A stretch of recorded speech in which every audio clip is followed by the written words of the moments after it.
Okay, so welcome to this video, ladies and gentlemen, and we'll be looking at tutorial sheet 8, P192. And without wasting much time, let's get into it. We have question 1, which reads, find the currents, current 1, current 4, and current 6 in the circuit below. Find the currents I3, I4, and I6 in the circuit below. So we have been given this particular circuit, and we're expected to find, or we're required to find current 3 here at this point, have current 4 at that particular point, and also current 6 at this particular point. So if we look at this circuit diagram that we've been given, we have only been provided with currents. There are no resistors in this particular circuit, which means we are only going to apply one particular Kirchhoff's law, which is the first Kirchhoff's law, also known as the Kirchhoff's current law, which says to say the total current that enters a particular branch in a circuit should be equal to the current that will be exiting that particular branch in a circuit. So that's the law that we're going to apply here for us to find current 1, or rather current 3, current 4, and then current 6. So we're going to start with calculating current 3 first, because we can see to say we've been given current 1, which is equal to 4 amps, and we have current 2, which is equal to 2 amps here. And we can see to say current 1 is dividing into current 3 and current 2. That means current 1 by equation, current 1 will be equal to current 2 plus current 3, since current 2 and current 3 are the currents that are leaving this particular junction, which is the first junction here. So current 1 is equal to 4 amps. I'll say 4 amps will be equal to current 2, which is 2 amps, plus current 3, like this. That means current 3 is equal to 4 amps minus 2 amps, thereby remaining with only 2 amps. So that means current 2 is equal to 2 amps. Current 2 is equal to 2 amps. So we have now found current 2, or current 3 rather.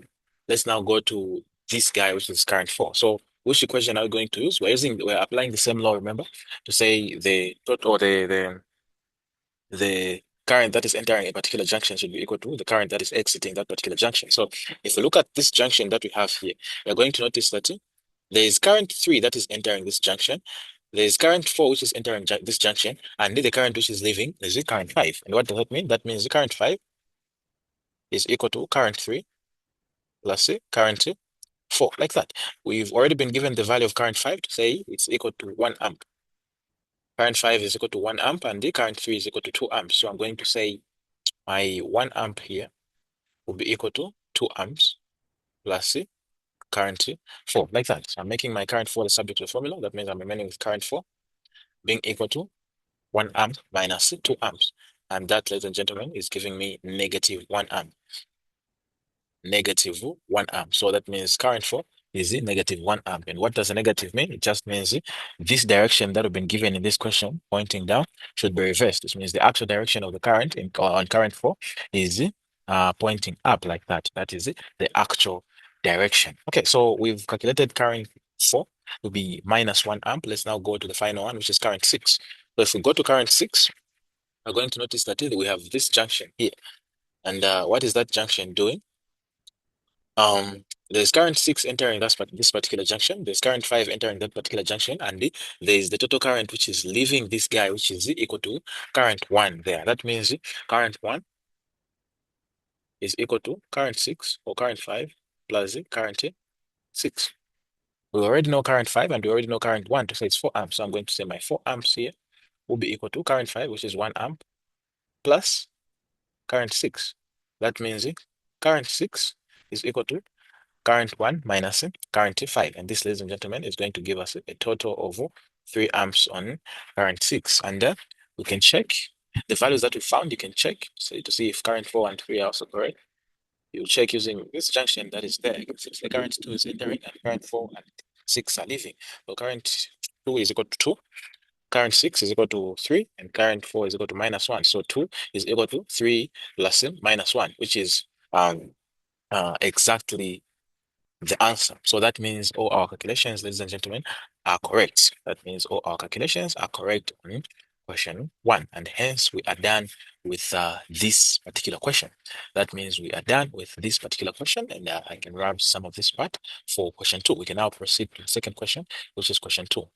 And question 2 also reads, determine the current in the circuit. Determine the current in the circuit. So we have been given this circuit diagram where we have a 12 ohms resistor from point A. We have a 12 ohms resistor. We have a 6 volt power supply or power source. We have another 8 ohms resistor. Then we have another power supply which is 24 volts. So here we're going to apply, because if I look at this one, we don't have any particular junctions.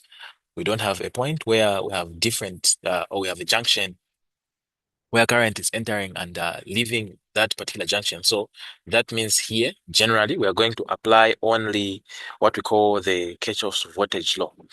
We are going to apply what we call the Kirchhoff's voltage law, which states to say the sum of the voltage drops around any closed loop is basically equal to 0. So I'm going to start from this particular point. I have my point A here. We are already seeing the direction of our current here. Say it's clockwise, which I'm going to follow this particular or follow this same direction. So this will be silent, but we can pretend this is B, this is C, this is D, so that we keep on with the orientation. So I'm going to follow this direction, the clockwise direction, which means I'm starting from point A, following to B, C, and all the way to D. So what I'm going to do, I'm going to follow what I'm calling the Kirchhoff's voltage law. We're going to apply that law, which is to say the algebraic sum of voltage or voltage drops around a closed loop is actually equal to 0. So if I look at this circuit, ladies and gentlemen, I'm sure you can notice to say we have a resistor here, and current is flowing through this resistor. And the direction that I've chosen is in the direction of the car or the flow of current. So what does that mean? That means it is going to be a voltage drop. It is going to be a negative voltage that is passing through this particular resistor. So in simple terms, I'm just going to subtract the voltage drop that is on the 12 ohms resistor because it is along the direction of the current. So I'll say minus 12I. This is the voltage that is across that particular uh, resistor. Then I come to this source of voltage here. So how do we add or subtract battery voltage? You can see to say we have a 6 volt battery here. What do we do? If I can just basically say we're going to add or subtract the battery voltage depending on which way we are crossing that particular battery. So if we're crossing from negative to positive to, or from a negative to positive terminal, that means we're going to add. If we're crossing from a positive to a negative terminal, that means we're going to subtract. So if you look at this one here, we are crossing from this point going to the left or to the right, which means we're crossing from the positive to the negative terminal. That means we're going to subtract that particular voltage. So I'm going to say minus 6 volts. Then I'll go in this direction, go in that direction. What are we doing? I'm having another 8 ohms resistor here. And if we check this resistor, we're going to notice to say this voltage around this resistor is also in the direction of current because the current is still flowing in this same direction. So we are still going to subtract that particular current. So I'm going to say minus 8I. And I'm having this battery voltage here. But you're going to notice to say from here at this particular point, we are crossing from the negative to the positive terminal, which means we are going to add that particular battery voltage. So I'll say plus 24.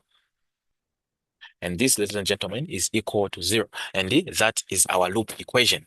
That is our loop equation following what we are calling the Kirchhoff's voltage law or the Kirchhoff's second law, however you can put it. Okay, so if this is what you have, then we can actually simplify it. We have negative 6 plus 12 or plus 24. This is going to give us 18. Then we have negative 12 minus 8. This is going to give me 20, I guess. So I'm going to have negative 20. Negative 20 I being equal to, I have 18 here. If I take it to the other side, it is going to become negative 18. Negative 18 like that. And for me to find the current, I'm dividing both sides by minus 20, even this side by minus 20. The 20 and 20 out. And my current will be equal to, let me just divide this, having minus 18 divided by 20. And this, ladies and gentlemen, is giving me current of 0.9 amps. Our current in this particular circuit is actually equal to 0.9 amps. So that is all about question 2, ladies and gentlemen. And as always, thank you very much for watching this particular video.